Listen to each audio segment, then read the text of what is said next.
तो स्टूडेंट्स, आज के लेक्चर में हम लोग स्टार्ट कर रहे हैं इलेक्ट्रिक फ्लक्स। अब इलेक्ट्रिक फ्लक्स क्या होता है इसके बारे में हम समझते हैं। तो पहले मैं इसकी डेफिनेशन लिख देता हूँ, फिर हम इसको समझते हैं ना। तो डेफिनेशन क्या है वो भी आप भी इसकी डेफिनेशन को लिख लीजिए ना। और electric flux is represented by phi E. ऐसा ही एक मैग्नेटिक फील्ड में आएगा मैग्नेटिक फ्लक्स, वहां पे हम फाई बी से रिप्रेजेंट करेंगे, है ना। तो देखिए, डेफिनेशन लिख रहा हूँ, आप भी लिखिए।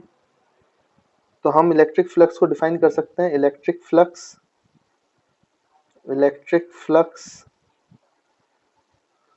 Over over an area in an electric field in an electric field represents represents represents the quantity represents the quantity or total total total number of electric field lines total number of electric field lines and total number of electric field lines. या फिर इसी को ऐसे भी define कर सकते हैं और करके, एक छोटी सी डेफिनेशन और आप लिख सकते हो। आप ऐसे भी लिख सकते हो, इलेक्ट्रिक फ्लक्स गिव्स, मतलब it gives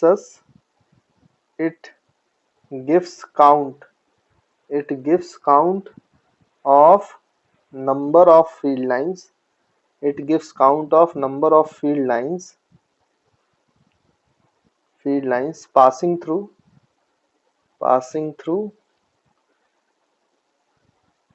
passing through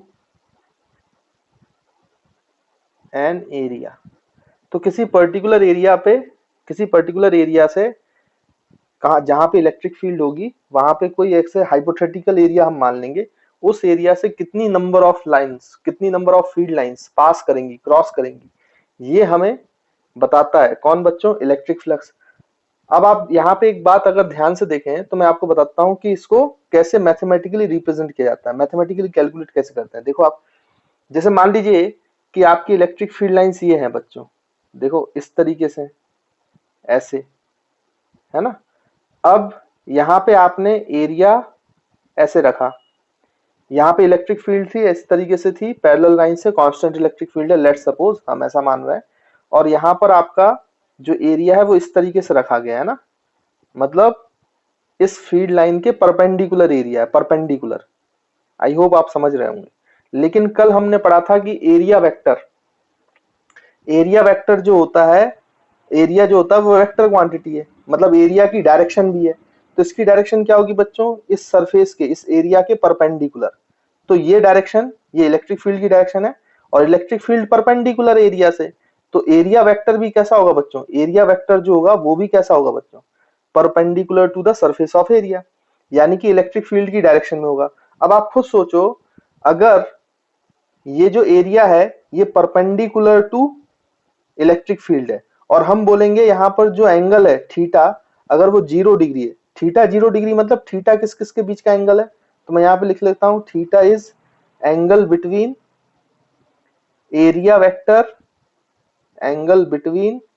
area vector and electric field. इस बात को समझो आप, एरिया और इलेक्ट्रिक फील्ड के बीच का एंगल 90 है सरफेस एरिया के, लेकिन एरिया वेक्टर और इलेक्ट्रिक फील्ड के बीच का एंगल 0 है। तो यहाँ पे थीटा एक्चुअली में एरिया और इलेक्ट्रिक फील्ड के बीच का एंगल नहीं है, एरिया वेक्टर और इलेक्ट्रिक फील्ड वेक्टर के बीच का एंगल है ना। ये अच्छे से आप समझना, एरिया से इलेक्ट्रिक फील्ड की, एरिया से जो इलेक्ट्रिक फील्ड का एंगल है वो तो 90 डिग्री है, बट एरिया वेक्टर और इलेक्ट्रिक फील्ड में एंगल 0 डिग्री है ना, क्योंकि एरिया भी परपेंडिकुलर है और इलेक्ट्रिक फील्ड भी परपेंडिकुलर है।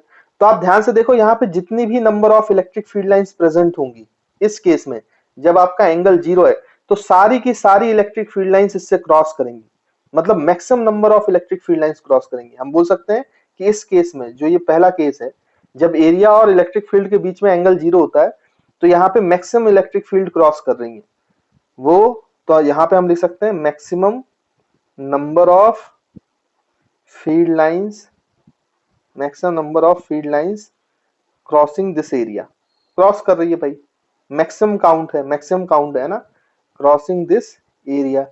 आई होप आपको ये बात क्लियर है। उसके बाद आप सेकंड केस देखें, अगर मैं आपसे बोलूं कि भाई एरिया आपका ऐसे रखा है इस तरीके से हॉरिजॉन्टली, है ना, और हॉरिजॉन्टल डायरेक्शन में ही इलेक्ट्रिक फील्ड लाइंस है, ऐसे ऐसे इस तरीके से, ये इलेक्ट्रिक फील्ड लाइंस है, और एरिया आपका हॉरिजॉन्टल, तो एरिया और इलेक्ट्रिक फील्ड के बीच का एंगल 0 है, बट हमें थीटा किसके बीच में निकालना है, एरिया वेक्टर और इलेक्ट्रिक फील्ड। और एरिया वेक्टर मैंने आपको बताया डायरेक्शन निकालना, perpendicular to area area vector होता है ना, और ओपन एरिया में आप कोई भी एक डायरेक्शन ले सकते हो, तो मैंने ऊपर वाली ले ली। तो देखो यहाँ पे इलेक्ट्रिक फील्ड और एरिया वेक्टर के बीच में जो आपका एंगल थीटा है, थीटा वो आपका 90 डिग्री हो गया। अब आप एक बार बताओ, जब इलेक्ट्रिक फील्ड एरिया से पैरेलल है या एरिया वेक्टर से एंगल जो है इलेक्ट्रिक फील्ड का वो 90 डिग्री है, तो इस एरिया को कितनी फील्ड लाइंस क्रॉस कर रही है, एक भी फील्ड लाइन क्रॉस नहीं कर रही है। जो फील्ड लाइंस ऊपर है वो एरिया के ऊपर से पास हो जाती हैं, और जो फील्ड लाइंस पैरेलली नीचे आ रही हैं वो एरिया से नीचे से पास हो जाती हैं और पैरेलल टू सरफेस निकल जाती हैं। लेकिन इस सरफेस को क्रॉस कोई नहीं करता, इस सरफेस को बच्चों क्रॉस कोई नहीं कर रहा है, तो इसमें बिल्कुल भी क्रॉसिंग नहीं है, और कोई लाइन अगर पास नहीं होगी तो उसका काउंट क्या होगा बच्चों, 0। तो हम यहाँ पे बोल सकते हैं know field line crossing this area, है ना। तो यहाँ पे क्या है, know field lines crossing this area, know field lines crossing this area, है ना। आई होप आपको समझ में आ रहा होगा। अब ऐसा समझे आप कि अगर आपकी ऐसी सिचुएशन होती कि आपका ये इलेक्ट्रिक फील्ड लाइंस ऐसे होता, है ना, ये इलेक्ट्रिक फील्ड लाइंस की डायरेक्शन है, और मान लीजिए एरिया कुछ आपका इस तरीके से रखा होता, ऐसे, मतलब यहाँ पे कुछ एंगल होता आपका, है ना, और मान लो यहाँ पे ये जो एरिया वेक्टर है बच्चों ये ऐसे होता, तो एरिया वेक्टर और इलेक्ट्रिक फील्ड के लाइंस के बीच में कुछ एंगल थीटा होता। तो आपको पता है कि इस एरिया से कुछ फील्ड लाइंस क्रॉस कर रही होंगी और कुछ फील्ड लाइंस क्रॉस नहीं कर रही होंगी, मतलब 90 डिग्री से कम एंगल है तो इसमें ज्यादा फील्ड लाइंस क्रॉस कर रही होंगी, बट 0 डिग्री नहीं है अभी, तो मैक्सिमम फील्ड लाइंस क्रॉस नहीं कर रही होंगी, तो उनके कहीं बीच में क्रॉस कर रही होंगी। मतलब आप ऐसा बोल सकते हो मैक्सिमम फील्ड लाइंस क्रॉस कर रही हैं, तो number of field lines crossing through an area, उसी को तो हमने इलेक्ट्रिक फ्लक्स बोला है। तो यहाँ पे जो इलेक्ट्रिक फ्लक्स है बच्चों मैक्सिमम क्रॉस कर रहा है, तो इलेक्ट्रिक फ्लक्स की वैल्यू मैक्सिमम होगी, मैक्सिमम लाइंस क्रॉस कर रही है जब 0 डिग्री का एंगल है एरिया वेक्टर और इलेक्ट्रिक फील्ड वेक्टर में। वैसे ही जब आपका 90 डिग्री का एंगल है इलेक्ट्रिक फील्ड वेक्टर और एरिया वेक्टर में, तो नो फील्ड लाइंस क्रॉसिंग, अगर कोई फील्ड लाइन क्रॉस ही नहीं कर रही तो हम बोलेंगे इसका फ्लक्स 0 है। अब अगर बीच में कोई एंगल है 90 और 0 डिग्री के बीच में एंगल है, तो ना तो मैक्सिमम क्रॉस कर रही है ना तो 0 क्रॉस कर रही है, कुछ बीच में क्रॉस कर रही होंगी। मतलब यहाँ पे जो इलेक्ट्रिक फ्लक्स होगा वो 0 से तो बड़ा होगा बट मैक्सिमम से छोटा होगा, मैक्सिमम से छोटा होगा। आई होप आप बात समझ पा रहे होंगे, ठीक है। यानी कि यहाँ पे इलेक्ट्रिक फ्लक्स डिपेंड करता है, एंगल पे डिपेंड करता है, किस किस के बीच के एंगल पर, कि वो एरिया को क्रॉस करेगा कि नहीं करेगा, ये डिपेंड करता है एरिया वेक्टर और इलेक्ट्रिक फील्ड वेक्टर पे, है ना। इसलिए मैंने आपको पिछले लेक्चर में पढ़ाया है कि area is a vector quantity, क्योंकि उसका यूज अब यहाँ पर होता है इस तरीके से। अच्छा, और फ्लक्स किस पे डिपेंड करता है आप सोचो, सोचिए यहाँ पे इलेक्ट्रिक फील्ड की स्ट्रेंथ कुछ होगी, जैसे जितनी भी लाइंस जा रही होंगी, लेकिन सोचो यहाँ पे थोड़ी दूर दूर लाइंस हैं। अगर मैं आपसे बोलूं कि यहाँ पे इलेक्ट्रिक फील्ड जो होता है वो स्ट्रॉन्गर होता है, स्ट्रॉन्गर इलेक्ट्रिक फील्ड ज्यादा होता, तो आपको पता है ना इलेक्ट्रिक फील्ड ज्यादा होने का मतलब क्या, डेंसिटी ज्यादा हो जाती है। ये मैंने आपको इलेक्ट्रिक फील्ड लाइन से पढ़ा चुका हूं। इलेक्ट्रिक फील्ड स्ट्रॉन्गर होने का मतलब क्या, इलेक्ट्रिक फील्ड लाइंस जो होंगी उनकी डेंसिटी इसके मुकाबले इससे ज्यादा होगी, और अगर हम उतना ही एरिया लें तो क्या इसमें फील्ड लाइंस बढ़ जाएंगी, मतलब फ्लक्स इंक्रीज कर जाएगा, फ्लक्स इंक्रीज कर जाएगा। तो अगर आपकी इलेक्ट्रिक फील्ड बढ़ती है तो इलेक्ट्रिक फील्ड लाइंस बढ़ेंगी, क्योंकि ज्यादा स्ट्रॉन्ग इलेक्ट्रिक फील्ड होगी बच्चों, तो ऑब्वियस सी बात है कि उसमें डेंसिटी भी कैसी होगी, इलेक्ट्रिक फील्ड लाइंस की ज्यादा होंगी, मतलब इलेक्ट्रिक फील्ड लाइंस पास पास होंगी, क्राउडेड होंगी, और अगर क्राउडेड होंगी तो उसी एरिया में अब ज्यादा number of electric field lines निकलेंगी, मतलब आपका इलेक्ट्रिक फील्ड बढ़ेगा तो एक पर्टिकुलर एरिया से फ्लक्स भी बढ़ेगा। और क्या हो सकता है बच्चों कि आपकी इलेक्ट्रिक फील्ड तो उतनी ही है, सेम है, दूर दूर है, बट आपने एरिया बड़ा कर दिया, आपने एरिया इंक्रीज कर दिया, एरिया इंक्रीज कर दिया, तो ऑब्वियस सी बात है, अगर इसका एरिया आप इंक्रीज कर दोगे तो और ज्यादा लाइंस इससे पास होने लगेंगी, मतलब फ्लक्स भी इंक्रीज करेगा, count of number of field lines भी इंक्रीज करेगा। तो count of number of field lines increase कर रहा है। अब देखो ये जो फ्लक्स है ये किस किस चीजों पे डिपेंड करता है। पहली चीज तो ये डिपेंड कर रहा है किस पर, इलेक्ट्रिक फील्ड पर। दूसरी चीज ये डिपेंड कर रहा है किस पर, एरिया पर, यानी इलेक्ट्रिक फील्ड से डायरेक्टली प्रोपोर्शनल है। जितना इलेक्ट्रिक फील्ड बढ़ाओगे फ्लक्स उतना ही ज्यादा बढ़ेगा, डेंसिटी उतनी ज्यादा बढ़ेगी। एरिया जितना बढ़ाओगे उतना ज्यादा काउंट बढ़ेगा, तो उतना ही ज्यादा फ्लक्स बढ़ेगा। और एरिया तीसरी चीज सी, इस बात पे भी डिपेंड करता है, एरिया सॉरी फ्लक्स इस बात पे भी डिपेंड करता है कि एरिया वेक्टर और इलेक्ट्रिक फील्ड वेक्टर के बीच में एंगल क्या है। देखो जब एंगल 0 डिग्री है, एरिया वेक्टर और इलेक्ट्रिक फील्ड, फिर से बोल रहा हूं, एरिया और इलेक्ट्रिक फील्ड में एंगल नहीं है, ये एरिया वेक्टर और इलेक्ट्रिक फील्ड का एंगल है। तो अगर वो 0 डिग्री है तो फ्लक्स मैक्सिमम क्रॉस कर रहा था, अगर 90 डिग्री है तो वो जीरो क्रॉस कर रहा था, तो फ्लक्स 0 हो गया था। और बीच में कोई एंगल है तो फ्लक्स बीच में था। यानी कि आप जब 0 डिग्री से 90 डिग्री की तरफ बढ़ेंगे, इनके बीच में एंगल बढ़ाते जाओगे तो फ्लक्स कम होता जाएगा, कम होता जाएगा, और 90 डिग्री पे फ्लक्स क्या हो जाएगा बच्चों, 0 होता है। अब आप ऐसा कोई ट्रिग्नोमेट्रिक फंक्शन ढूंढें जिसमें 0 डिग्री से 90 डिग्री के बीच में वैल्यू घटती है, और 0 डिग्री पर मैक्सिमम मिलता है और 90 डिग्री पर मिनिमम मिलता है। ऐसा एक ट्रिग्नोमेट्रिक फंक्शन है, अगर आप सोच पाए हैं तो वो ट्रिग्नोमेट्रिक फंक्शन है क्या बच्चों, आपका cos थीटा। cos थीटा में ऐसी होता है ना, cos 0 1 होता है, और cos 90 क्या होता है बच्चों, cos 90 क्या होता है, 0। तो जैसे जैसे एंगल बढ़ता है cos थीटा की वैल्यू घटती है, और ये ऐसे ही तो हो रहा है, एंगल बढ़ रहा है तो फ्लक्स घट रहा है, मतलब फ्लक्स cos थीटा पे डिपेंड करता है। और theta is the angle between electric field vector and area vector. I hope आपको बात क्लियर होगी, समझ में आई होगी।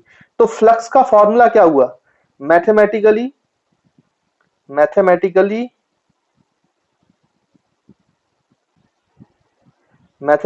फ्लक्स को कैसे रिप्रेजेंट करेंगे बच्चों, तो flux can be represent by E A, electric field पे डिपेंड करता है, तो इलेक्ट्रिक फील्ड बढ़ेगा तो फ्लक्स बढ़ेगा, एरिया से मल्टीप्लाई कर दो, एरिया बढ़ेगा तो फ्लक्स बढ़ेगा, इनटू थीटा बढ़ेगा तो इलेक्ट्रिक फ्लक्स घटेगा। तो उसके लिए आपको थीटा का कौन सा फंक्शन लगाना पड़ेगा, कॉस थीटा। यानी फ्लक्स का फॉर्मूला हो गया ई ए कॉस थीटा। देखो बच्चों फ्लक्स का क्या फॉर्मूला हुआ, इलेक्ट्रिक फ्लक्स का फॉर्मूला क्या हुआ, electric field into area into cos theta. अब इसकी यूनिट क्या होगी बच्चों, आप सोचो इसकी यूनिट क्या लिखना चाहिए। तो देखो इलेक्ट्रिक फील्ड की यूनिट अभी आपने देखी थी न्यूटन पर कूलम, और एरिया की यूनिट मीटर स्क्वायर, तो न्यूटन मीटर स्क्वायर पर कूलम। कॉस थीटा की तो कोई यूनिट होती नहीं है, लेकिन इसकी जो एसआई यूनिट है वो हम वेबर बोलते हैं, वेबर, है ना। न्यूटन मीटर पर कूलम नहीं बोला जाता, और करके मैं लिख देता हूं यहाँ पे, जो एसआई यूनिट है उसको वेबर बोलते हैं, WEBR, और WB से इसको रिप्रेजेंट करते हैं ना। कई बार हम यूनिट को साइंटिस्टों के नाम पे रखते हैं ना, तो यहाँ पे न्यूटन मीटर स्क्वायर को पर कूलम को हम वेबर बोलते हैं, और वेबर को WB से रिप्रेजेंट करते हैं, है ना। तो आई होप आपको यूनिट भी क्लियर हो गई होगी, और मैथमेटिकली फ्लक्स ये कॉस थीटा क्यों लिखा जाता है ये भी आपको समझ में आ गया होगा। अच्छा एक बात और मैं आपको बता दूं, इसको वेक्टर फॉर्म में भी लिख सकते हैं। देखो फ्लक्स जो है count of number of lines, ये जो फ्लक्स है ये स्केलर क्वांटिटी है। अरे आप नंबर को ही तो काउंट कर रहे हो, कितनी फील्ड लाइंस किसी पर्टिकुलर एरिया से क्रॉस कर रही हैं उसकी गिनती कर रहे हो, काउंट कर रहे हो, तो वो क्या हो गया बच्चों, नंबर हो गया। नंबर क्या है, एक स्केलर क्वांटिटी है ना। तो स्केलर क्वांटिटी है, लेकिन इलेक्ट्रिक फील्ड और एरिया वेक्टर क्वांटिटी है, तो दो वेक्टर क्वांटिटी का प्रोडक्ट स्केलर मिले, उसके साथ देखो कॉस थीटा भी आया है। तो ऐसा कौन सा वेक्टर प्रोडक्ट था जो आपने सीखा था कि दो वेक्टर का आप क्या करते थे बच्चों, प्रोडक्ट करते थे और स्केलर क्वांटिटी मिलती थी, तो आपको याद होगा उसको डॉट प्रोडक्ट बोलते हैं।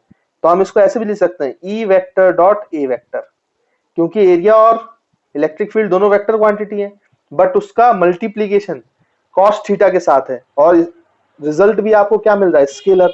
तो आप फ्लक्स, इलेक्ट्रिक फ्लक्स को ऐसे भी लिख सकते हैं E dot A vector, E vector dot A vector. तो आई होप आपको फ्लक्स का मैथमेटिकल पोर्शन भी क्लियर होगा, उसकी यूनिट भी क्लियर होगी, और फ्लक्स कैसे कैसे वेरी करता है किस किस सिचुएशन में, ये भी आपको समझ में आया होगा, है ना बच्चों। तो इसको नोट कर लें।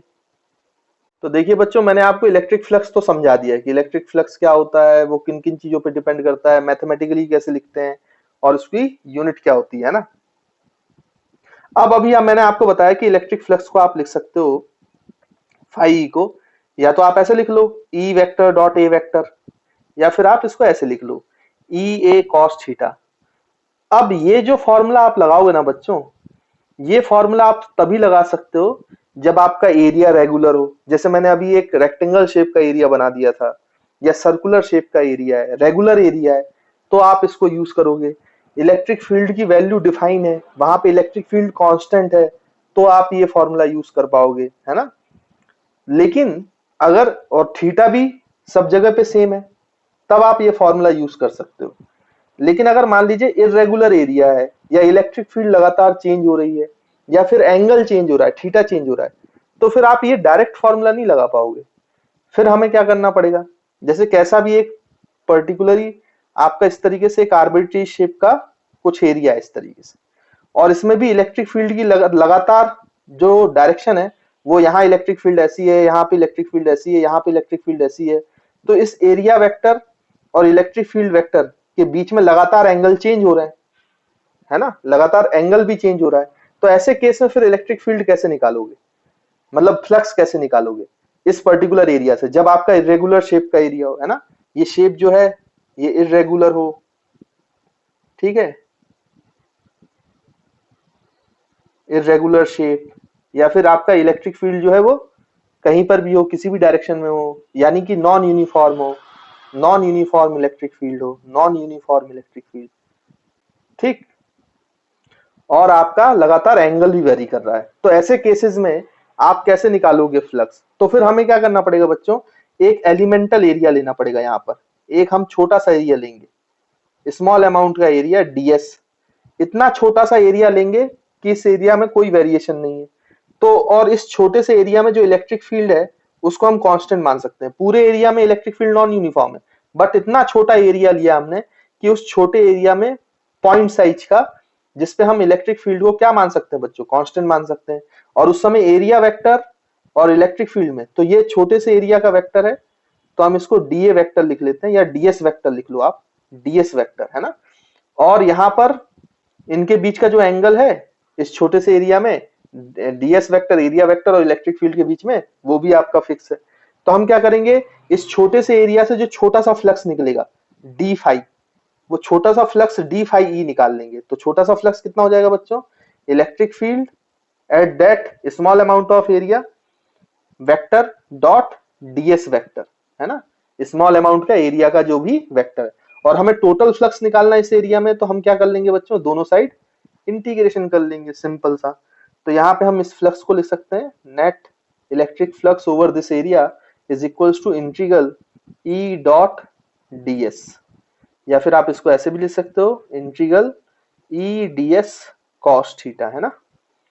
तो याद रखेंगे, जब आपका इरेगुलर एरिया हो, या एंगल चेंज हो रहा हो, या नॉन यूनिफॉर्म इलेक्ट्रिक फील्ड हो, तो आपको उसको कैसे निकालना पड़ेगा बच्चों, इंटीग्रेशन से। और अगर रेगुलर एरिया है, इलेक्ट्रिक फील्ड कांस्टेंट है और एंगल चेंज नहीं हो रहा है, तो आप ई ए कॉस थीटा भी लगा सकते हो, है ना। तो आई होप आपको ये बात क्लियर हो गई होगी। तो देखिए बच्चों, हम लोगों ने इलेक्ट्रिक फ्लक्स के बारे में तो पढ़ लिया, इसकी यूनिट वेबर भी लिख लिया करना आप लोग, है ना। इलेक्ट्रिक फ्लक्स के बारे में तो थोड़ा समझ लिया हमने, लेकिन बेसिकली इलेक्ट्रिक फ्लक्स पढ़ क्यों रहे हैं, बात तो ये आती है, इसको इसको हम क्यों पढ़ रहे हैं, कि ये हमारे किस काम का है, या हमारे किस यूज में आएगा, है ना। तो एक्चुअली में इलेक्ट्रिक फ्लक्स का बहुत महत्व होता है। वैसे वहां पे जब आप मैग्नेटिक फील्ड पढ़ोगे तो मैग्नेटिक फ्लक्स का भी बड़ा महत्व होगा, क्योंकि ये जो इलेक्ट्रिक फ्लक्स है या मैग्नेटिक फ्लक्स है, ये एनर्जीज को रिप्रेजेंट करते हैं। अगर आपको इलेक्ट्रिक फ्लक्स के बारे में पता है तो इलेक्ट्रिक फील्ड की कितनी एनर्जी होगी ये आपको पता चलेगा। तो आप बोलोगे सर एनर्जी कैसे, तो मैं आपको एक एग्जांपल से समझाता हूं, आपको बात समझ में आएगी। देखो, जैसे मान लो आपके पास ऐसी इस डायरेक्शन में इलेक्ट्रिक फील्ड है ना बच्चों। अब ये इलेक्ट्रिक फील्ड मान लीजिए अभी कम है, ये E1 मान लेते हैं हम, इलेक्ट्रिक फील्ड E1 मान लेते हैं, ठीक। और यहाँ पे आपने एक चार्ज Q को रख दिया, इस इलेक्ट्रिक फील्ड में एक चार्ज Q रख दिया आपने। तो आप देखो ये जो Q है, ये in the direction of electric field force लगेगा, इस पर फोर्स लगेगा ना, QE1 in the direction of electric field, क्योंकि पॉजिटिव चार्ज है, तो पॉजिटिव चार्ज में तो in the direction of electric field force लगता है, ये मैं कई बार बता चुका हूं आपको। अगर इस डायरेक्शन में फोर्स लगेगा तो इस पे एक्सेलरेशन भी लगेगा, और इसके पास वेलोसिटी आ जाएगी बच्चों, वेलोसिटी आ जाएगी। और अगर इसके पास वेलोसिटी आ गई तो हम बोलेंगे कि इसने काइनेटिक एनर्जी गेन कर ली, kinetic energy gain by charge particle. तो ये एनर्जी आई कहां से, ये चार्ज पार्टिकल के पास एनर्जी कहां से आई बच्चों, तो ये एनर्जी इसलिए आई है क्योंकि यहाँ पे इलेक्ट्रिक फील्ड है। अगर इलेक्ट्रिक फील्ड नहीं होती तो ये चार्ज कहीं भागता नहीं, इस पे फोर्स लगता नहीं और इसकी वेलोसिटी बढ़ती नहीं, और वेलोसिटी बढ़ती नहीं तो इसके पास एनर्जी आती नहीं। तो इसको एनर्जी देने वाला कौन सी चीज है, इलेक्ट्रिक फील्ड का होना। इलेक्ट्रिक फील्ड का होना मतलब ये समझ लो आप कि उस रीजन में एनर्जी है जो किसी चार्ज पार्टिकल को मिल सकती है। अब सोचो आपका दूसरी रीजन में एक दूसरी इलेक्ट्रिक फील्ड है E2 और इस तरीके से कि वो E1 से ज्यादा है, तो अगर वही चार्ज प्लस Q आप E2 इलेक्ट्रिक फील्ड में रख दो तो उस पर QE2 फोर्स लगेगा। अब ये फोर्स इससे ज्यादा होगा तो इसकी रफ्तार भी क्या होगी बच्चों, ज्यादा। तो ये काइनेटिक एनर्जी भी कैसा गेन करेगा, ज्यादा। तो एनर्जी कब ज्यादा होगी, जब आपकी इलेक्ट्रिक फील्ड ज्यादा होगी। और इलेक्ट्रिक फील्ड होने का ज्यादा होने का मतलब क्या है कि फ्लक्स का ज्यादा होना, यानी फ्लक्स अगर ज्यादा है, अब इसको उल्टा सोचो आप, अगर जिस रीजन में फ्लक्स ज्यादा है, count of number of field line ज्यादा है, तो वहां पे इलेक्ट्रिक फील्ड ज्यादा है, और वहां इलेक्ट्रिक फील्ड ज्यादा है तो वहां पे एनर्जी भी ज्यादा होगी। तो क्या चार्ज पार्टिकल ज्यादा एनर्जी गेन करेगा। तो एक्चुअली में फ्लक्स ज्यादा है कम है किसी रीजन में, ये हमें इलेक्ट्रिक फील्ड कम है ज्यादा है ये हमें कौन बताता है, इसका इंफॉर्मेशन देता है इलेक्ट्रिक फ्लक्स। और इलेक्ट्रिक फ्लक्स इसका इंफॉर्मेशन दे रहा है, मतलब इनडायरेक्टली हमें क्या बता रहा है, एनर्जी के बारे में बता रहा है। अगर कहीं पर किसी रीजन में फ्लक्स ज्यादा है तो इसका मतलब उस रीजन में क्या है बच्चों, एनर्जी ज्यादा है, वहां पे एनर्जी ज्यादा ले सकता है। और अगर किसी रीजन में एनर्जी फ्लक्स कम है तो उस रीजन में एनर्जी भी कम होगी, और जहां फ्लक्स जीरो है वहां पे इलेक्ट्रिक फील्ड कोई एनर्जी प्रोवाइड ही नहीं कर सकती। फ्लक्स जीरो होने का मतलब इलेक्ट्रिक फील्ड है ही नहीं। अच्छा ये कैसे पता चलता है कि एनर्जी गेन कर रहा है कि नहीं कर रहा है, तो बेसिकली अब चार्ज जो है, इलेक्ट्रिक फील्ड को तो हमने देखा नहीं है, बट इसको हम डिवाइसेस के थ्रू महसूस कर सकते हैं। डिवाइसेस के थ्रू हम पता कर सकते हैं कि इलेक्ट्रिक फील्ड कहाँ ज्यादा कहाँ कम है। जैसे आजकल आप लोग मोबाइल यूज करते हो, तो मोबाइल में जो सिग्नल कैच कर रहा है वो इलेक्ट्रोमैग्नेटिक वेव है, मतलब उसमें इलेक्ट्रिक फील्ड है, मैग्नेटिक फील्ड भी है इलेक्ट्रिक फील्ड भी है। तो इलेक्ट्रोमैग्नेटिक वेव ऐसी वेव होती है जिसमें मैग्नेटिक फील्ड भी होती है और इलेक्ट्रिक फील्ड भी होती है, लेकिन हमें अभी खैर इलेक्ट्रिक फील्ड से मतलब है। अब जैसे मान लीजिए कि यहां पर इस तरीके से एक सेपरेशन है, और यहाँ के इस रीजन से इस रीजन के राइट साइड आपकी इलेक्ट्रिक फील्ड है, फ्लक्स है ना बच्चों, यहाँ पे फ्लक्स है। और दीवार के इस साइड, ये एक वॉल है और वॉल के इस साइड आपकी कोई इलेक्ट्रिक फील्ड नहीं है, कोई फ्लक्स नहीं है। तो जब आप यहाँ पे खड़े होंगे तो आपके मोबाइल पे कोई भी टावर नहीं आएगा, इसमें सिग्नल ही नहीं आएगा, क्योंकि यहाँ पे एनर्जी नहीं है, फ्लक्स ही नहीं है। लेकिन आप इस साइड पे खड़े होगे तो आपको सिग्नल मिलेगा और आपकी चीजें बहुत आसानी से चलेंगी, कॉल वॉल भी कर पाओगे, नेट भी चल पाएगा, क्योंकि यहाँ पे जो सिग्नल है स्ट्रेंथ वो ज्यादा है, क्योंकि यहाँ पे फ्लक्स ज्यादा है।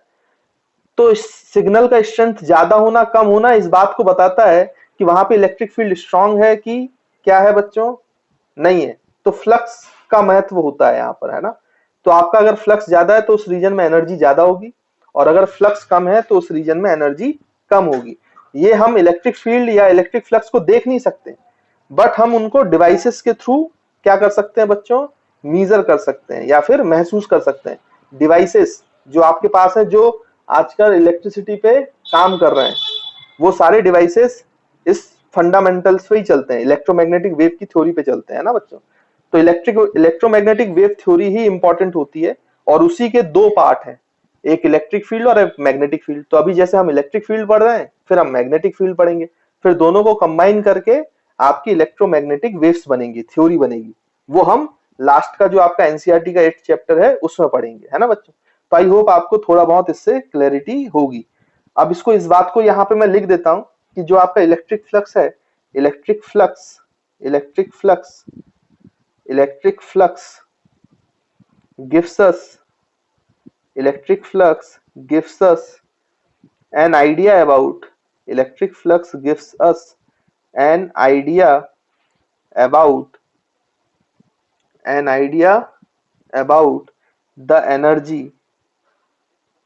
idea about the energy passing passing passing through an area of cross section, through an area of cross section. किसी पर्टिकुलर एरिया क्रॉस सेक्शन से कितनी एनर्जी पास कर रही होगी किसी पर्टिकुलर रीजन में, ये भी हमें कौन बताता है बच्चों? फ्लक्स। मतलब अगर हमें फ्लक्स पता है तो हम बता सकते हैं कि वहां से एनर्जी ज्यादा पास कर रही है कि इलेक्ट्रिकल एनर्जी कम पास कर रही है ना। फ्लक्स का होना मतलब इलेक्ट्रिक फील्ड का होना, और इलेक्ट्रिक फील्ड का होना मतलब वहां पे एनर्जी प्रेजेंट है ना बच्चों। तो आई होप आपको ये बात भी क्लियर होगी। देखिए बच्चों, हमने फ्लक्स के बारे में बहुत सारी बातें कर ली। अब इससे रिलेटेड हम न्यूमेरिकल्स करते हैं और देखते हैं फ्लक्स से कैसे न्यूमेरिकल्स आएंगे।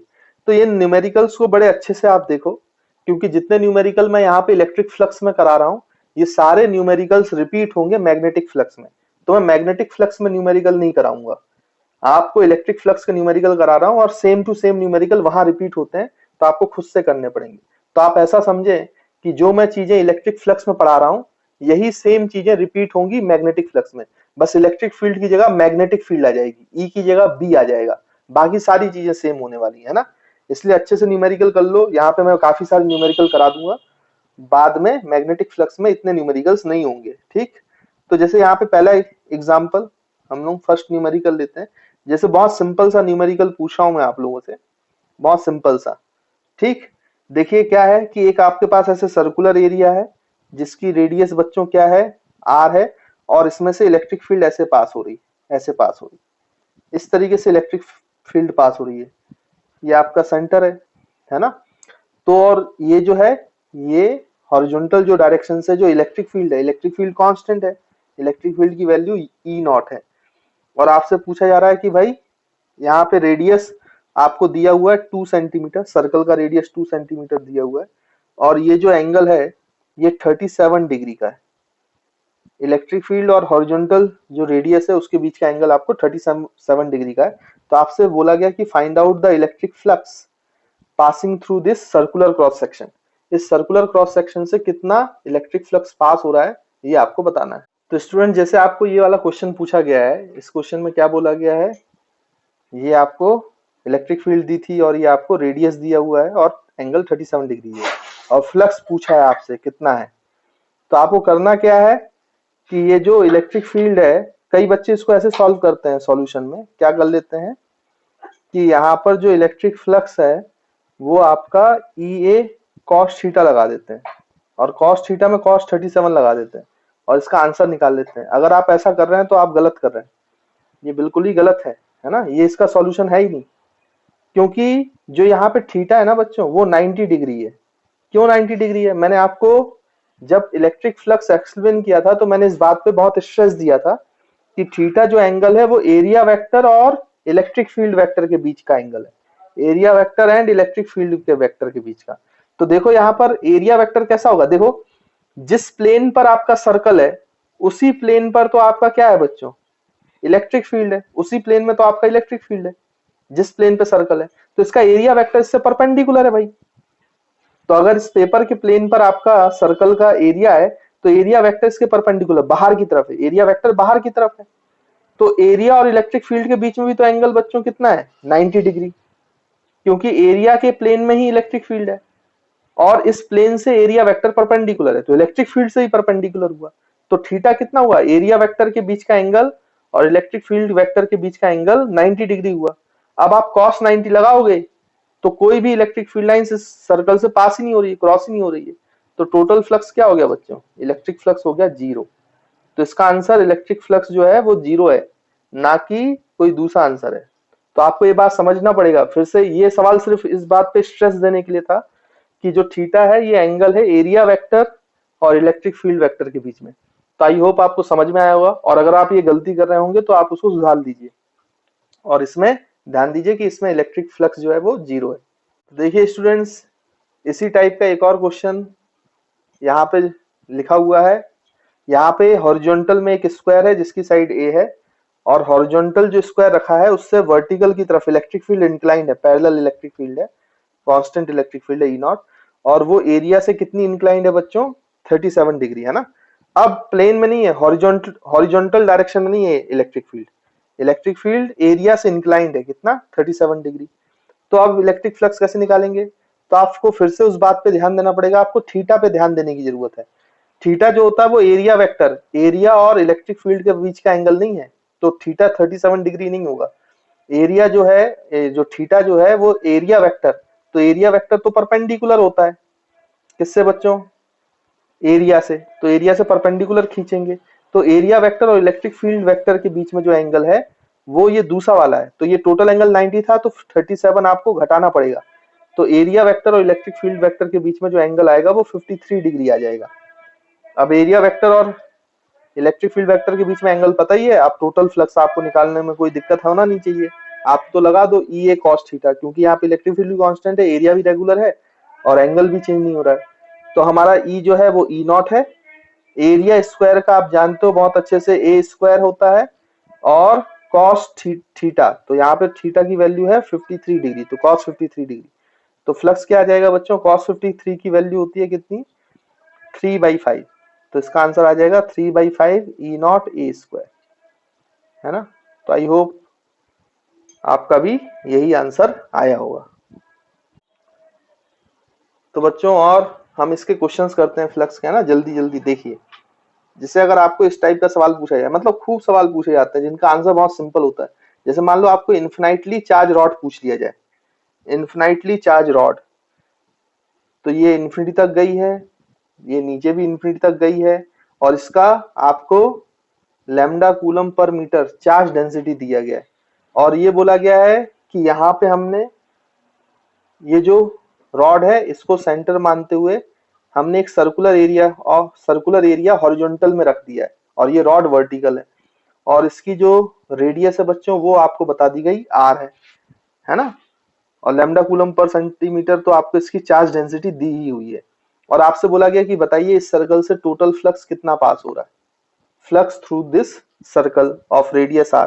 तो देखो कितना आसान सवाल है, अगर आपको इसको ध्यान से देखेंगे तो मैंने आंसर पहले ही लिख दिया है ना, इसका फ्लक्स कितना होगा बच्चों, जीरो, इसका जो सर्कल के थ्रू फ्लक्स होगा वो हो जाएगा बच्चों कितना, जीरो। क्यों जीरो होगा, क्योंकि वही लॉजिक है, आपको पता ही है direction of electric field infinitely charge rod के कारण कहाँ होती है बच्चों, इस डायरेक्शन में होती है ना, इसका सिर्फ परपेंडिकुलर कंपोनेंट आता था, पैरेलल कंपोनेंट जीरो हो जाता था अगर आपको याद हो तो, और ये जो परपेंडिकुलर कंपोनेंट होता था उसका 2k लैम्डा बाई आर होता है, यानी कि आर जो था वो इससे दूरी जिस पॉइंट पे भी आप निकाल रहे हो स्मॉल आर, तो इसमें हर पॉइंट पर, सर्कल के हर पॉइंट पर इलेक्ट्रिक फील्ड तो चेंज हो रही है, मतलब इलेक्ट्रिक फील्ड नॉन यूनिफॉर्म है, but electric field non uniform होने के बावजूद भी आपका जो आंसर है वो जीरो है। क्यों ऐसा, क्योंकि इसका एरिया वेक्टर आप देखो, इस सर्कल का एरिया वेक्टर परपेंडिकुलर, जो आपका इलेक्ट्रिक फील्ड है वो भले ही बढ़ रहा है, घट रहा है, चेंज हो रहा है, बट वो पैरेलल टू सर्कल है, पैरेलल टू सर्किल,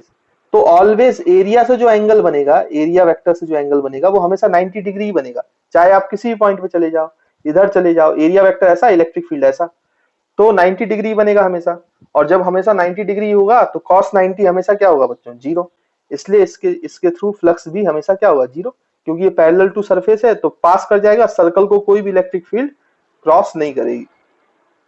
तो आई होप आपको समझ में आ गया होगा कि इसका आंसर जीरो क्यों है ना। फिर देखो इसी टाइप से एक और हम सवाल कर सकते हैं, और उसमें आपको थोड़ा सा कैलकुलेशन करना पड़ सकता है ना, मतलब ऐसे ही क्वेश्चंस आते हैं तो किसी में आंसर बहुत आसान होता है और किसी में आंसर आपको निकालना पड़ेगा, ये भी है ना, तो अगर आपके लॉजिक क्लियर नहीं है तो फिर बड़ी दिक्कत आ जाती है। जैसे मान लीजिए सेमी इन्फिनाइट वायर है, ठीक, ये सेमी इन्फिनाइट मतलब उसका एक एंड तो इन्फिनिटी पे है, बट एक एंड तो हम पता है ना, एक एंड इन्फिनिटी पे गया है, एक एंड हमें पता है, और इसकी वही linear charge density lambda coulomb पर मीटर दिया हुआ है आपको, और उसके बाद यहाँ पर इसके इस एंड को सेंटर मानते हुए हमने एक सर्कल बनाया हुआ है, इस सर्कल की रेडियस बच्चों आर है ना, ये जो सर्कल है जो एक पर्टिकुलर एंड पर सेंटर को मानते हुए हमने आर रेडियस का सर्कल ड्रॉ किया है। अब आपसे यही पूछा जा रहा है कि इस सर्कल से कितना फ्लक्स जा रहा है, यानी कि यहाँ पे हम लिख देते हैं सवाल, find the flux through this circle, flux through this circle of radius R, circle of radius R. तो आपको ये बताना है ना। देखिए बच्चों, अब इस क्वेश्चन को कैसे सॉल्व करेंगे मैं आपको बताता हूँ सॉल्व करके। तो यहाँ पे आप ध्यान से देखो, तो यहाँ पे किसी भी आर दूरी पर जाओगे तो इलेक्ट्रिक फील्ड की वैल्यू बदल रही है, क्योंकि इलेक्ट्रिक फील्ड स्मॉल आर पे डिपेंड करती है। ये तो आपको पता है। अगर मैं स्मॉल आर दूरी पे जाऊं तो एक इलेक्ट्रिक फील्ड ये होती है जो आपका ई परपेंडिकुलर कंपोनेंट है, आपको पता है इसका वैल्यू क्या होता है, के लैम्डा बाई आर, किसी भी आर दूरी पर। और एक पैरेलल कंपोनेंट है, ये भी आपको पता है कितना होता है बच्चों, ये E parallel is equals to K lambda by R, है ना। ये हमने इलेक्ट्रिक फील्ड पढ़ा हुआ है जब हमने सेमी फाइनाइट रॉड की इलेक्ट्रिक फील्ड निकाली हुई है, ठीक। तो इसमें ई परपेंडिकुलर ई पैरेलल मतलब दो इलेक्ट्रिक फील्ड है, और इन इलेक्ट्रिक फील्ड्स की वैल्यू लगातार चेंज हो रही है, मतलब ये इलेक्ट्रिक फील्ड नॉन यूनिफॉर्म है, ये आर पे डिपेंड करती है ना। और इस पूरे सर्कल में लगातार आर तो चेंज हो रहा है, जीरो से रेडियस ऑफ सर्कल तक स्मॉल आर की वैल्यू चेंज हो रही है, तो इलेक्ट्रिक फील्ड की वैल्यू भी क्या होगी बच्चों, चेंज होगी। अब आप ध्यान से देखें तो यहाँ पे लॉजिक देखें, जो परपेंडिकुलर कंपोनेंट के कारण इलेक्ट्रिक फील्ड है या इलेक्ट्रिक फ्लक्स है वो जीरो होगा। क्यों? क्योंकि परपेंडिकुलर कंपोनेंट हमेशा एरिया वेक्टर और परपेंडिकुलर कंपोनेंट इनके बीच में एंगल 90 है। आप कहीं पे भी चले जाओ भाई, एरिया वेक्टर तो इससे पैरेलल हो गया ना, मतलब इससे परपेंडिकुलर हो गया ना सर्कल के सरफेस से, और आपका ई परपेंडिकुलर वेक्टर जो है वो परपेंडिकुलर टू रॉड है ना। तो एरिया वेक्टर और परपेंडिकुलर कंपोनेंट में हमेशा एंगल कितने का बनेगा बच्चों, 90 डिग्री का। तो परपेंडिकुलर कंपोनेंट के कारण कोई भी फ्लक्स नहीं, तो परपेंडिकुलर कंपोनेंट तो लॉजिकली गया, उसके लिए हमें कैलकुलेट करने की जरूरत है ही नहीं।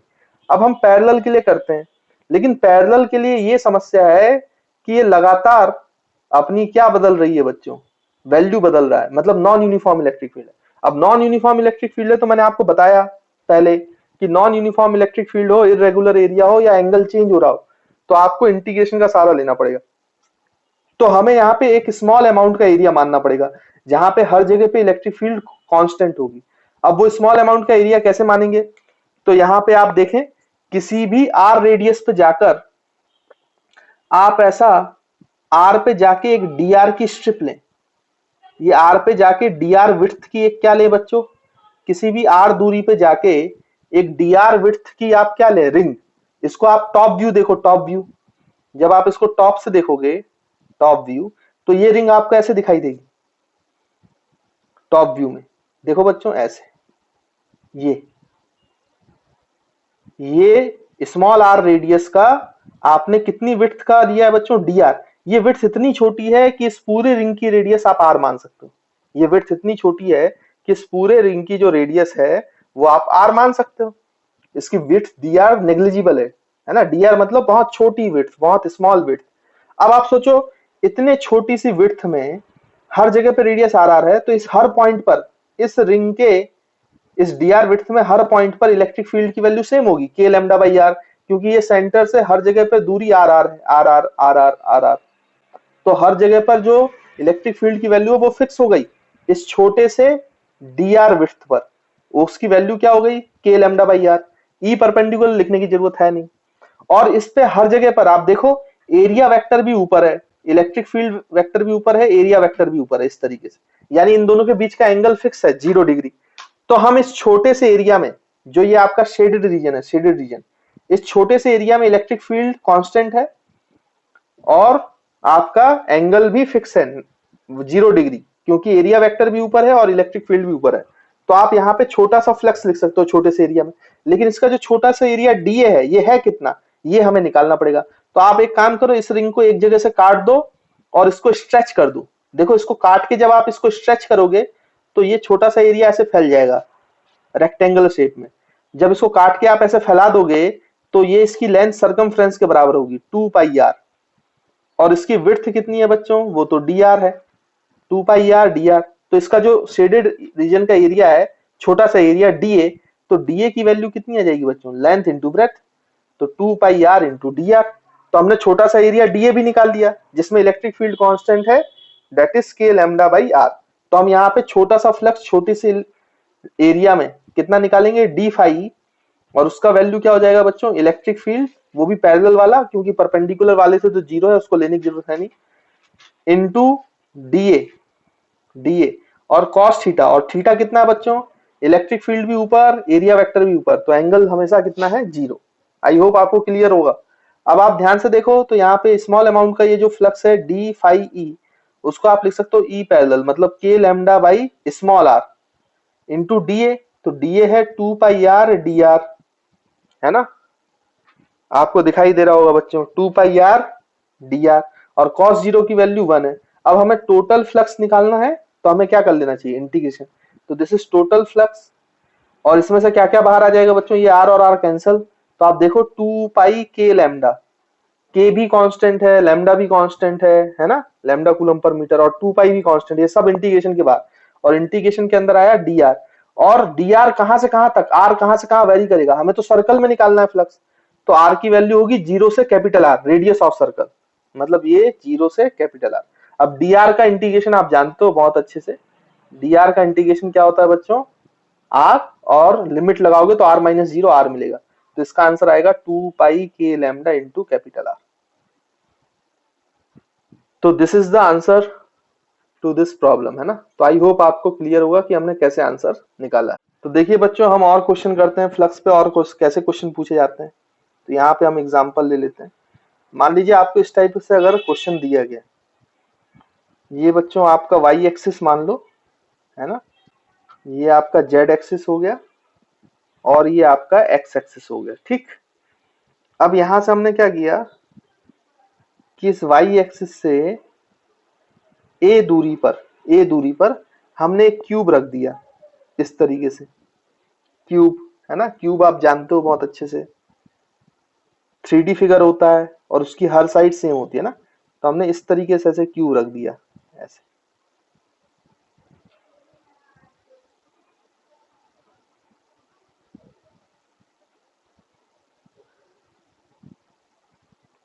ऐसे क्यूब रख दिया, है ना, ये क्यूब, और क्यूब की हर साइड सेम होती है, और इसकी जो एक साइड है उसको हमने एल मान लिया, side is equals to L, और इसमें जो इलेक्ट्रिक फील्ड है इस रीजन में, वो इलेक्ट्रिक फील्ड आपको दिया गया है, इलेक्ट्रिक फील्ड की वैल्यू है E nought X into I cap, electric field vector आपको दिया गया है E nought X into I cap, और आपसे पूछा जा रहा है कि इस क्यूब से नेट फ्लक्स कितना पास हो रहा है। ये अब ये देखो, ये क्लोज्ड सरफेस वाला सवाल है, अभी तक मैंने आपको ओपन सरफेस वाला सवाल करा रहा था, अब इसमें क्लोज सरफेस का सवाल है। तो आपसे यही बोला है कि इस क्लोज सरफेस से नेट फ्लक्स कितना पास हो रहा है, ये आपको बताना है, क्यूब से कितना नेट फ्लक्स पास हो रहा है ना। तो इस सवाल को जल्दी से आप सॉल्व करो। तो देखिए स्टूडेंट्स, इसका हम सॉल्यूशन करते हैं, कैसे सॉल्व करेंगे आप ध्यान से देखें। तो ये क्लोज्ड सरफेस का सवाल है, और अगर आपको याद हो तो क्लोज्ड सरफेस वाले में मैंने आपको बताया था कि जो एरिया वेक्टर की डायरेक्शन है वो सरफेस से आउटवर्ड नॉर्मल होती है, आउटवर्ड नॉर्मल। ओपन सरफेस में दो पॉसिबल डायरेक्शन है, आप कहीं भी ले सकते हो, लेकिन क्लोज्ड सरफेस में एक ही पॉसिबल डायरेक्शन होती थी, वो सरफेस से आउटवर्ड होती थी, बाहर की तरफ और परपेंडिकुलर टू द सरफेस, ठीक। तो यहाँ पे देखो, इस क्यूब के लिए हम कैसे निकालेंगे वो चीज, और फ्लक्स कैसे निकालेंगे। तो आप देखो, इस पहले तो इसमें देखो आप, इस क्यूब में कितने सरफेसेस हैं, तो आपको समझ में आएगा कि इसमें 6 सरफेसेस हैं, 6। देखो ये वाला जो सरफेस है, ये आपका राइट वाला सरफेस है, और ये वाला आपका लेफ्ट सरफेस है, ये सामने वाला सरफेस, ये वाला जो बाहर की तरफ दिख रहा है, ये आपका फ्रंट है, और पीछे वाला देखो बच्चों, ये आपका बैक है ना, ये बैक वाला सरफेस है, ये लेफ्ट, ये राइट, ये बैक, ये फ्रंट। नीचे वाला सरफेस बच्चों बॉटम है, बॉटम, ये नीचे वाला सरफेस, तो ये आपका बॉटम सरफेस है, और ये ऊपर वाला ये आपका टॉप सरफेस है। तो क्यूब में कितने सरफेस होते हैं बच्चों, 6, राइट, लेफ्ट, फ्रंट, बैक, और बॉटम और टॉप, है ना। तो आई थिंक आपको ये समझ में आ गया है, कि आपको ये तो समझ में आ गया कितनी सरफेस होती है क्यूब में। अब देखो इलेक्ट्रिक फील्ड के बारे में क्या कहा गया है, तो इलेक्ट्रिक फील्ड की वैल्यू बच्चों लगातार चेंज हो रही है, वेरिएबल है ना, ये तो एक्स पे डिपेंड करती है, अगर एक्स चेंज होगा तो इलेक्ट्रिक फील्ड चेंज होगी, ऑब्वियस सी बात है। तो राइट डायरेक्शन में इलेक्ट्रिक फील्ड, लेकिन डायरेक्शन फिक्स है, आई कैप। इलेक्ट्रिक फील्ड की वैल्यू बदल रही है लगातार, लेकिन इलेक्ट्रिक फील्ड की डायरेक्शन चेंज नहीं हो रही है, इलेक्ट्रिक फील्ड की डायरेक्शन लगातार एक्स एक्सिस में ही है, आई कैप। तो इलेक्ट्रिक फील्ड की direction along the x axis है, ये हम समझ गए, लेकिन उसका हर पॉइंट पर एक्स बदल रहा है, तो x बदल रहा है तो हर जैसे ये इंक्रीज हो रहा है, तो जैसे जैसे आप x में आगे जा रहे हो तो इलेक्ट्रिक फील्ड की वैल्यू इंक्रीज होती जाएगी, इलेक्ट्रिक फील्ड की वैल्यू बच्चों इंक्रीज होती जाएगी, है ना। तो आई थिंक आपको ये वाला चीज भी समझ में आ गया होगा। अब नेट फ्लक्स निकालना है, तो net flux through the cube मतलब जो क्यूब के 6 फेसेस हैं उससे हमें नेट फ्लक्स निकालना है। तो देखो यहाँ पे हम सॉल्यूशन लिखेंगे, तो जो आपका नेट फ्लक्स है through the cube closed surface, तो आप इसको ऐसे लिख सकते हो बच्चों, flux through right surface plus flux through left surface plus flux through front surface plus flux through bottom surface, sorry back surface, फिर फ्लक्स थ्रू टॉप सरफेस और plus flux through bottom surface. I think आपको clear है कि अगर मैं 6 surfaces से flux निकाल लूं तोड़ तोड़ कर, तो मुझे पूरे क्यूब का फ्लक्स मिल जाएगा कि कितना पास हो रहा है। तो मैंने इस तरीके से लिख लिया। अब देखिए इसमें 4 सरफेसेस में तो बहुत आसान है फ्लक्स निकालना, देखे उसका आंसर डायरेक्ट 0 है। जैसे हम टॉप सरफेस की बात करें, तो टॉप सरफेस में इलेक्ट्रिक फील्ड ऐसी है बच्चों, राइट की तरफ एक्स एक्सिस की डायरेक्शन में, बट इसका एरिया वेक्टर देखो टॉप सरफेस के आउटवर्ड नॉर्मल, तो ऊपर की तरफ होगा, ऊपर की तरफ बाई डायरेक्शन, तो इनके बीच का एंगल कितना हो गया बच्चों 0। अब भले ही इलेक्ट्रिक फील्ड की वैल्यू हर जगह पे चेंज हो रही हो टॉप सरफेस में, वेरिएबल हो, बट एंगल तो हमेशा 90 डिग्री है, फिक्स है, क्योंकि एरिया वेक्टर हमेशा वाई डायरेक्शन में है और इलेक्ट्रिक फील्ड हमेशा मैग्नीट्यूड भले ही चेंज हो रही हो लेकिन डायरेक्शन हमेशा एक्स एक्सिस की तरफ है, तो इनके बीच में एंगल हमेशा कितना है 90 डिग्री। तो टॉप सरफेस से तो फ्लक्स कितना हो जाएगा 0, क्योंकि एंगल ही 0 है। समझ में आ रहा होगा आपको। वैसे ही आप बॉटम सरफेस में देखो, बॉटम सरफेस पे एक्स एक्सिस पे इलेक्ट्रिक फील्ड है हमेशा, और बॉटम सरफेस में आउटवर्ड नॉर्मल मतलब नीचे की तरफ नॉर्मल मतलब माइनस वाई एक्सिस, तो ये एंगल भी हमेशा कितना है बच्चों 90 डिग्री। तो बॉटम सरफेस से भी हमेशा एंगल और इलेक्ट्रिक फील्ड का मैग्नीट्यूड भले ही चेंज हो रहा हो, बट उनके बीच का जो एंगल है एरिया वेक्टर और इलेक्ट्रिक फील्ड का वो हमेशा 90 है, तो इसका भी cos 90 क्या हो जाएगा बच्चों फ्लक्स 0। वैसे ही आप फ्रंट सरफेस के बारे में सोचें, फ्रंट सरफेस में ऐसे एक्स एक्सिस की तरफ है इलेक्ट्रिक फील्ड, लेकिन आप सोचो ये जो फ्रंट सरफेस है इससे परपेंडिकुलर आउटवर्ड नॉर्मल, तो ये जो है ये जो फ्रंट सरफेस है ये आपका वाई एक्स प्लेन पे, तो इससे परपेंडिकुलर जेड होता है, तो जेड डायरेक्शन में आपका एरिया वेक्टर है। अब एक्स डायरेक्शन में आपकी इलेक्ट्रिक फील्ड है और जेड डायरेक्शन में एरिया वेक्टर है, तो भी तो इनके बीच का एंगल हमेशा 90 रहेगा, भले ही इलेक्ट्रिक फील्ड की वैल्यू चेंज हो रही हो, बट डायरेक्शन तो फिक्स है, तो एरिया वेक्टर और इलेक्ट्रिक फील्ड के बीच का एंगल हमेशा ही 90 है। तो यहां पर भी फ्रंट सरफेस पे भी इलेक्ट्रिक फ्लक्स हमेशा क्या होगा बच्चों 0। वैसे ही आप बैक सरफेस के बारे में सोचें, बैक सरफेस में हमेशा एक्स डायरेक्शन में इलेक्ट्रिक फील्ड है और इससे आउटवर्ड नॉर्मल, तो पीछे की तरफ मतलब माइनस जेड एक्सिस में एरिया वेक्टर है, तो ये भी तो हमेशा 90 डिग्री है, माइनस जेड एक्सिस और एक्स एक्सिस, तो यहाँ पे भी 90 डिग्री है, तो बैक सरफेस में भी हमेशा जो आपका क्या है बच्चों फ्लक्स वो 0 है। तो लो भाई 4 सरफेसेस पे तो 0 फ्लक्स है, उसको कैलकुलेट ही नहीं करना। अब कैलकुलेट किसमें करना है, राइट सरफेस और लेफ्ट सरफेस, यहाँ पे बात आती है ना। तो सबसे पहले हम राइट सरफेस पे देखते हैं, तो ध्यान से देखो राइट सरफेस पर आपका इलेक्ट्रिक फील्ड राइट की तरफ है और एरिया वेक्टर भी राइट की तरफ है, मतलब इन दोनों के बीच का एंगल 0 है, तो यहाँ पे अब फ्लक्स की वैल्यू होगी बच्चों, क्योंकि एंगल 0 है राइट सरफेस पर, जो आपका थीटा है वो 0 है, तो यहाँ पर अब फ्लक्स आएगा। अब यहाँ पे कितना फ्लक्स आएगा, तो आप ध्यान से देखो, तो राइट सरफेस में एक्स की वैल्यू क्या है, ये जो राइट का सरफेस है इस पे एक्स की वैल्यू क्या है, देखो ये ए और इसकी साइड कितनी है बच्चों क्यूब की एल, तो यहाँ पे राइट सरफेस पर है ना, मैं यहाँ पे लिख देता हूं राइट फेस, जो आपका राइट फेस है वो कौन से प्लेन पे है, वो X X Z Y Z plane पर है, वाई जेड प्लेन पर, जो आपका राइट वाला फेस है वो आपका वाई जेड प्लेन पर है, और राइट वाला फेस जो है वहां पर एक्स की वैल्यू क्या है, at right face x is equals to, ये देखो बच्चों a प्लस एल, a दूरी पे तो क्यूब को रखा गया है और क्यूब की साइड l है, तो a प्लस एल है ना। तो आई होप आपको समझ में आ रहा होगा, राइट फेस पे x की वैल्यू a प्लस एल है, और ये पूरे राइट के सरफेस में क्योंकि ये वाई जेड प्लेन पर है तो x कांस्टेंट है, यानी x की वैल्यू फिक्स है बच्चों a plus L, her point पर राइट फेस के हर पॉइंट पर x की वैल्यू फिक्स है, और वो फिक्स वैल्यू कितनी है बच्चों a प्लस एल है ना। तो आई होप आपको बात क्लियर हो गई, समझ में आ गई। अब अगर x की वैल्यू फिक्स है तो इस पूरे राइट फेस पर इलेक्ट्रिक फील्ड भी आपका फिक्स हो गया, कांस्टेंट हो गया, क्योंकि x की वैल्यू तो कांस्टेंट है पूरे फेस पे, तो अगर x की वैल्यू कांस्टेंट है पूरे फेस पर तो पूरे फेस पर इलेक्ट्रिक फील्ड भी कांस्टेंट है, तो हम बोल सकते हैं कि राइट फेस पर जो आपकी इलेक्ट्रिक फील्ड है ई आर, राइट फेस पे जो इलेक्ट्रिक फील्ड है वो कांस्टेंट है, उसकी डायरेक्शन एक्स एक्सिस तरफ है और उसकी वैल्यू है ई नॉट इंटू एक्स, और एक्स की वैल्यू है बच्चों ए प्लस एल। तो आई होप आपको समझ में आ गया होगा, क्योंकि पूरे राइट वाले फेस पर कभी भी एक्स की वैल्यू चेंज ही नहीं हुई किसी पॉइंट पर, तो इलेक्ट्रिक फील्ड भी चेंज नहीं होगी। हाँ, दूसरे फेस पे चेंज हो जाएगी जिसमें एक्स वेरी कर जाएगा, लेकिन एक फेस पर जो वाई जेड प्लेन पर है उस पे एक्स कैसा रहेगा बच्चों, कांस्टेंट। तो वहां पे इलेक्ट्रिक फील्ड की वैल्यू भी कैसी रहेगी, कांस्टेंट। आई होप आपको बात क्लियर है। तो हमारा जो राइट वाला फ्लक्स है, राइट फेस का जो फ्लक्स है, वो आपका कितना लिख सकते हैं बच्चों, यहां से आप देखो। तो हम यहाँ पे, क्योंकि इलेक्ट्रिक फील्ड कांस्टेंट है, एरिया भी रेगुलर है और एंगल भी कांस्टेंट है, तो हम डायरेक्ट वो फॉर्मूला लगाएंगे, ई ए कॉस थीटा। तो यहाँ पे ई जो है वो है E not into A plus L, और आपका ये जो राइट वाला फेस है इसका जो एरिया है वो है बच्चों कितना, एल स्क्वायर, और आप क्या लिखोगे, कॉस ऑफ एंगल, और राइट की तरफ इलेक्ट्रिक फील्ड है, राइट की तरफ एरिया वेक्टर एक्स एक्सिस तरफ, तो एंगल जो है वो बच्चों हर जगह पर 0 डिग्री, तो कॉस ऑफ 0 डिग्री। तो ये आपका फ्लक्स है राइट फेस पर।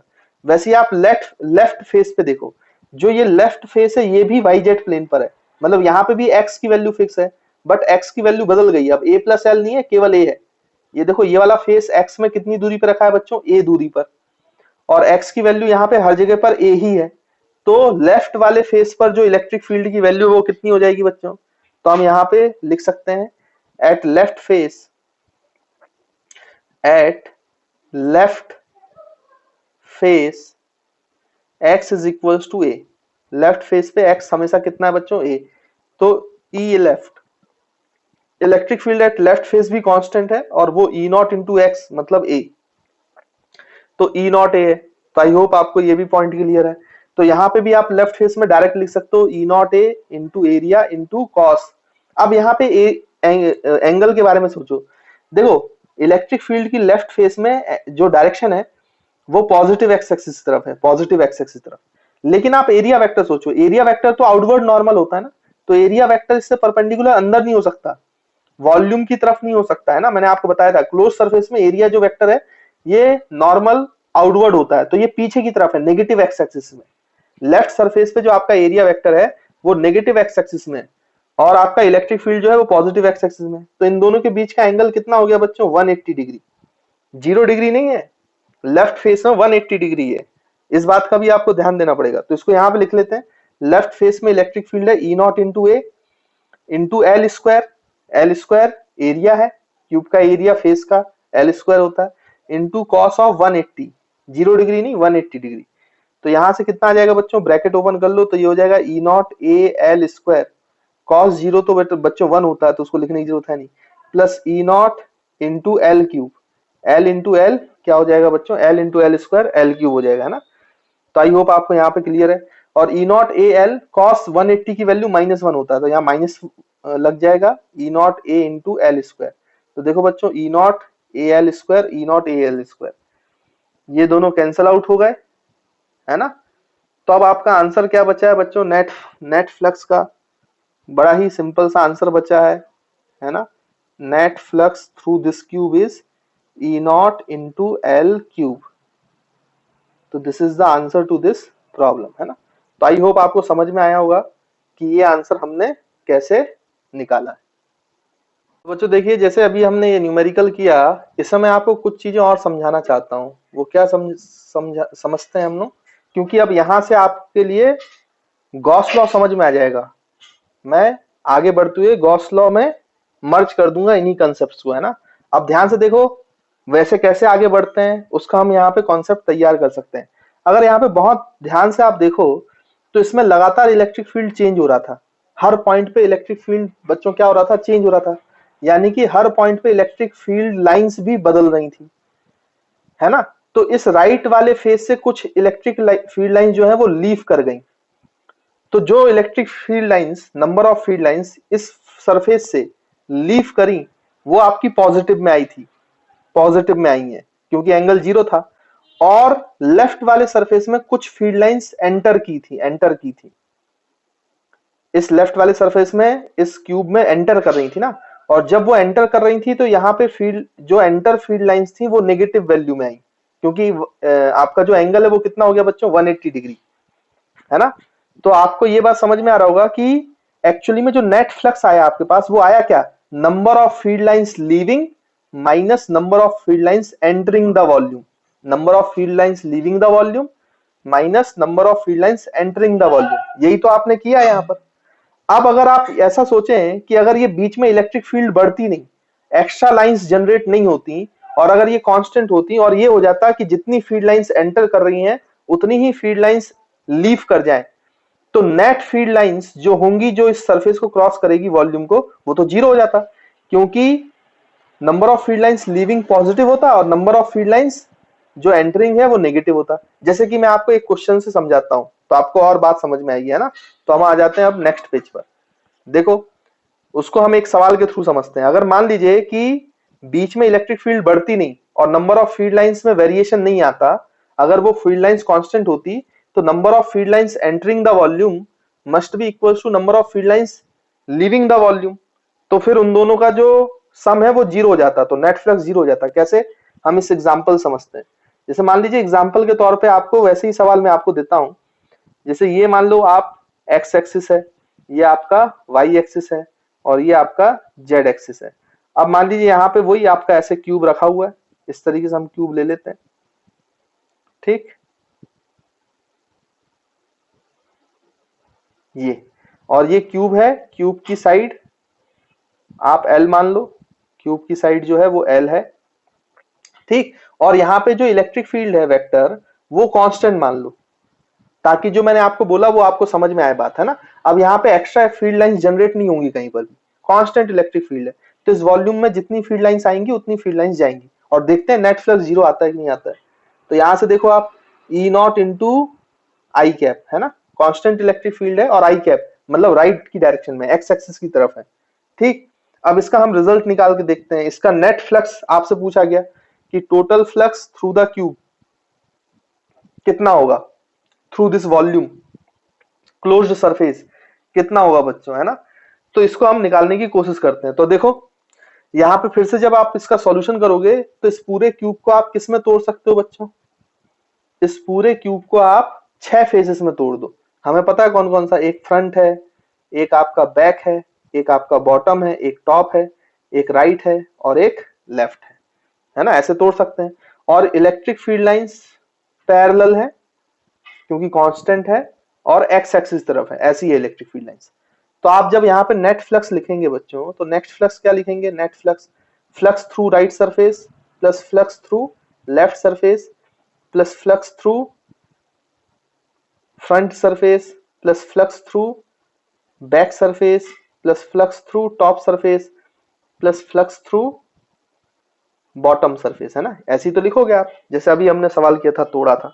तो इसमें आपका 4 सरफेसेस से तो फ्लक्स जीरो है, क्योंकि आपका इलेक्ट्रिक फील्ड जो है वो एक्स एक्सिस की डायरेक्शन में है और टॉप सरफेस का एरिया वेक्टर ऊपर होगा तो 90 होगा, बैक सरफेस का पीछे होगा तो एंगल 90 होगा, फ्रंट सरफेस का जेड की डायरेक्शन में होगा तो 90 होगा और बॉटम सरफेस का माइनस वाई में होगा तो इलेक्ट्रिक फील्ड के साथ एरिया वेक्टर का जो एंगल है वो 90 होगा, है ना।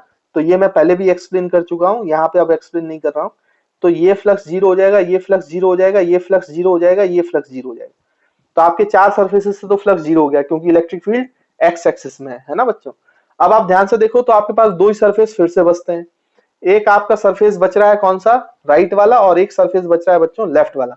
अब यहाँ पे इलेक्ट्रिक फील्ड ही कांस्टेंट है हर जगह पर, तो उसमें ज्यादा सोचने वाली बात है नहीं, आप तो डायरेक्ट लिखें इलेक्ट्रिक फील्ड कांस्टेंट है तो हम ई कॉस थीटा लगा लेते हैं। अब देखो राइट वाले सरफेस में इलेक्ट्रिक फील्ड एक्स एक्सिस की तरफ है, एरिया वेक्टर भी है, तो थीटा की वैल्यू कितनी हो गई बच्चों, जीरो। तो हम लिख सकते हैं राइट वाले सरफेस में इलेक्ट्रिक फील्ड की value E not into area हो जाएगा एल स्क्वायर इंटू एंगल हो जाएगा कॉस जीरो, फिर बीच में प्लस साइन। अब लेफ्ट सरफेस में देखो तो लेफ्ट सरफेस में जो आपकी इलेक्ट्रिक फील्ड है वो राइट की तरफ है, बट जो एरिया वेक्टर है वो आउटवर्ड नॉर्मल मतलब वो लेफ्ट की तरफ होगा, है ना। और इन दोनों के बीच का एंगल कितना होगा बच्चों, 180 डिग्री। तो हम यहाँ पे लिख सकते हैं E not into L square into cos 180। अब आप ध्यान से देखो तो ये कितना हो जाएगा बच्चों, E nought L square minus cos 180 minus होता है ना, तो minus E not into L square, तो L square E nought L square cancel out, तो नेट फ्लक्स कितना आ गया बच्चों, जीरो। देखो यही मैं आपसे बोल रहा था कि अगर बीच में एक्स्ट्रा फील्ड जनरेट ना हो और इलेक्ट्रिक फ्लक्स जो है वो हर जगह पे कांस्टेंट हो, एक्स्ट्रा इलेक्ट्रिक फ्लक्स बीच में कहीं जनरेट ना हो, तो इस वॉल्यूम में, इस क्लोज्ड सरफेस में जितने number of electric field lines आ रही हैं उतनी ही number of electric field lines जा रही हैं। तो जितनी number of electric field lines आ रही थी वो अगर नेगेटिव माने तो जो इलेक्ट्रिक फील्ड लाइंस इस सरफेस से बाहर जा रही हैं वो पॉजिटिव हो जाएगा। तो दोनों का समेशन क्या हो जाएगा बच्चों, 0। यानी कि ये हर जगह पे वैलिड है कि अगर number of field lines entering is equal to the number of field lines leaving, then the net flux through the closed surface is always 0। ये ऐसा ही होता है ना। तो मैं यहाँ पे उस बात को लिख देता हूं जो मैंने आपको पॉइंट अभी समझाया। पॉइंट क्या समझाया बच्चों, देखो मैंने आपसे बोला कि if number of field lines closed surface में होता है, ऐसा क्लोज्ड सरफेस में है ना, number of field lines, if number of field lines entering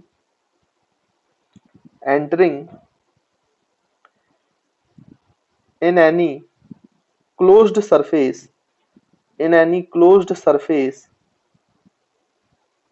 is equal to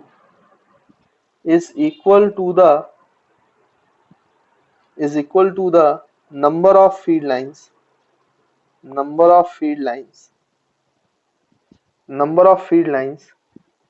leaving the surface, number of field lines leaving that closed surface,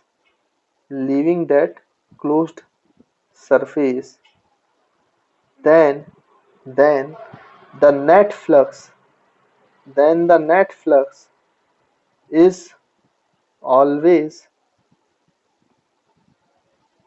equal to 0 through the closed surface, है ना बच्चों, through the closed surface.